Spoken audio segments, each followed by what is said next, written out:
Seperti pernikahan Siti, di mana Andre menolak untuk melakukan nazar, melihat wajah calon istri secara langsung, namun mempercayakan pada orang yang dipercaya di mana saat itu adalah bibinya.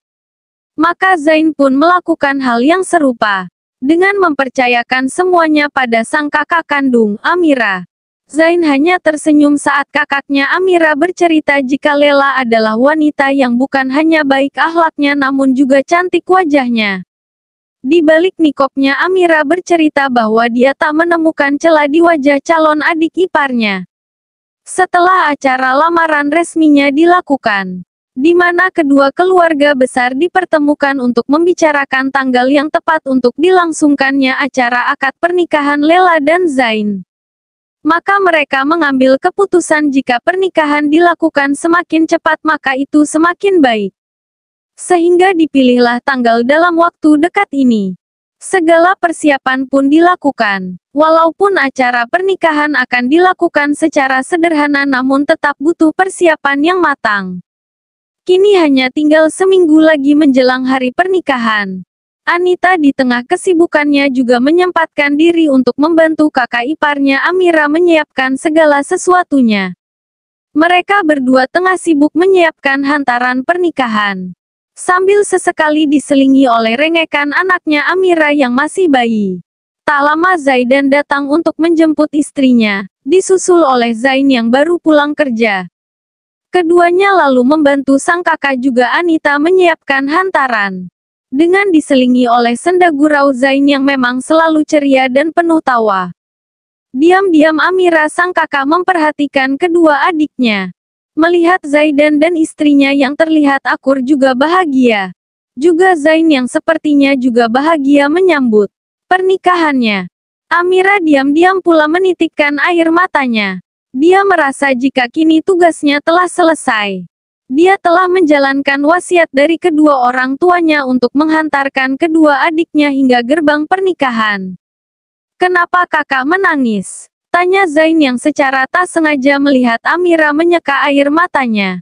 Zaidan dan Anita langsung melihat Amira. "Tidak apa-apa. Kakak hanya sedih saja. Katakan padaku, apa yang membuat kakak sedih?" ucap Zain sambil menghampiri kakaknya dan memeluknya dari samping. Amira melihat wajah adik bungsunya. "Kakak sedih karena kalian akan sibuk dengan keluarga kalian masing-masing.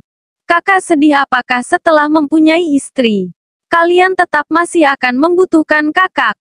Zaidan segera menghampiri kakaknya. "Berkah itu adalah memiliki rumah untuk kita pulang, memiliki keluarga untuk kita sayang. Dan bagi kami kakak adalah berkah karena rumah dan keluarga kami." Zaidan memeluk kakaknya, disusul oleh Zain. Ketiganya berpelukan erat. Anita yang melihat merasa terharu. Dia sampai menitikkan air mata melihat kasih sayang yang begitu tulus di antara kakak beradik itu. Dan dia merasa beruntung karena kini menjadi bagian dari mereka. Zain sudah memikirkan dengan baik di mana dirinya dan istrinya akan tinggal nanti setelah menikah.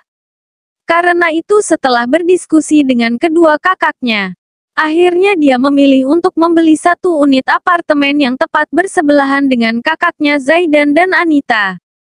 Dengan berbagai pertimbangan tentunya, terutama agar Lela bisa berdekatan dengan Anita sehingga membuat dirinya nyaman dan ada tempat untuk bercerita. Dan hari pernikahan pun tiba.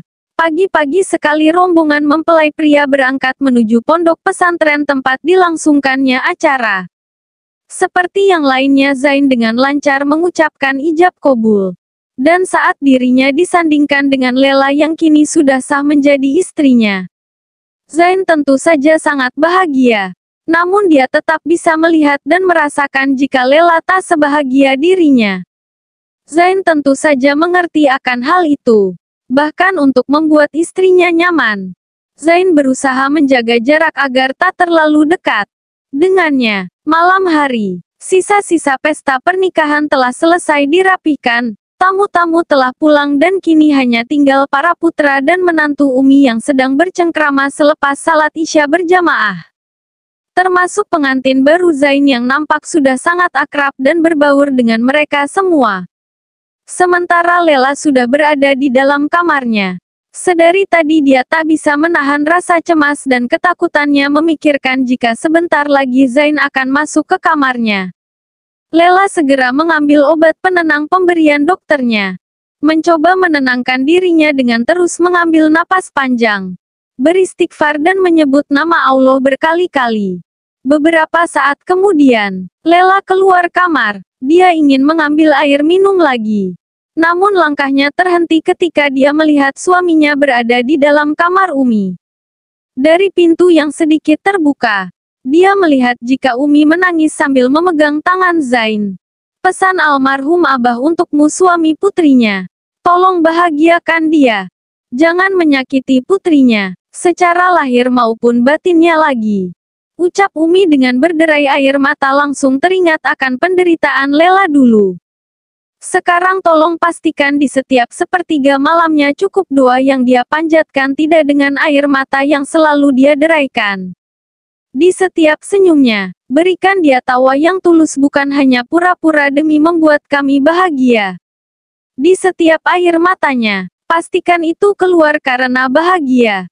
Bukan karena merana akan nasibnya. Di setiap tidurnya, berikan dia mimpi yang indah bukan selalu terbangun karena mimpi buruknya. Ucap Umi terbata-bata mengingat dia sebenarnya tahu penderitaan Lela putrinya selama ini. Zain langsung bersimpuh di kaki ibu mertuanya. Aku berjanji akan menjalankan pesan Umi dan wasiat almarhum Abah. Umi langsung memeluk menantu barunya.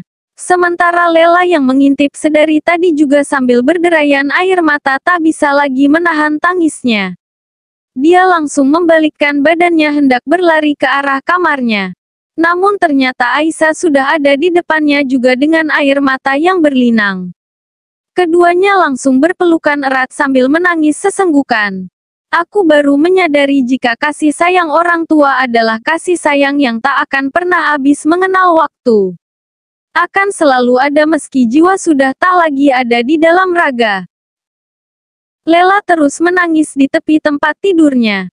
Hingga tak berapa lama terdengar pintu kamarnya terbuka. Lela langsung menghentikan tangisnya setelah melihat jika yang datang adalah suaminya. Zain masuk perlahan, dengan ragu tentunya. Lela langsung merasa gugup. Dia merasa cemas. Seketika jantungnya berdegup kencang ketika bayangan dulu saat dirinya disiksa oleh mantan suaminya tiba-tiba muncul di ingatannya.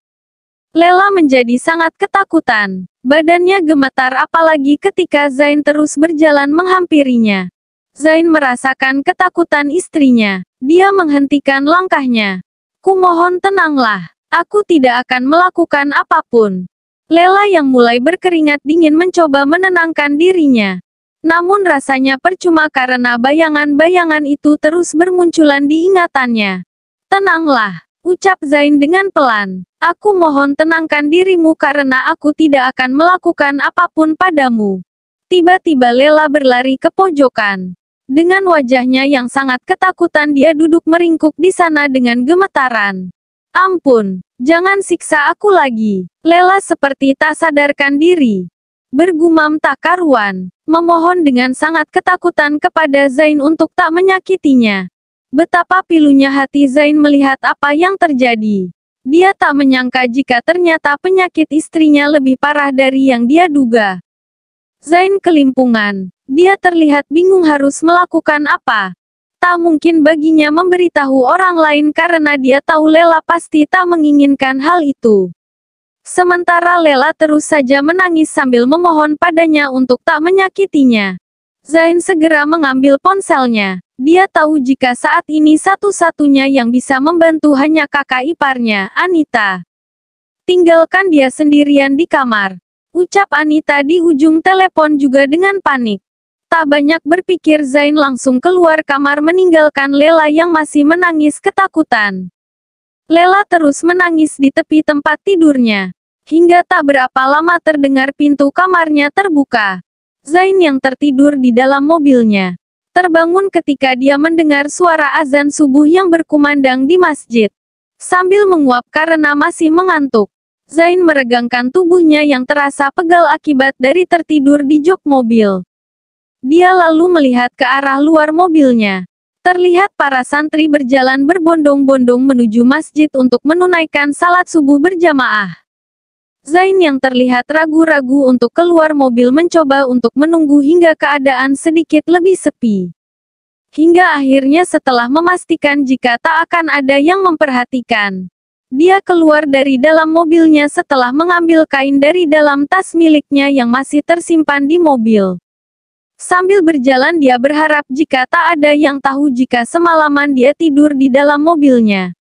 Mengingat ketika dia keluar rumah tadi malam, keadaan rumah sudah sepi dan orang-orang sudah masuk ke kamarnya masing-masing.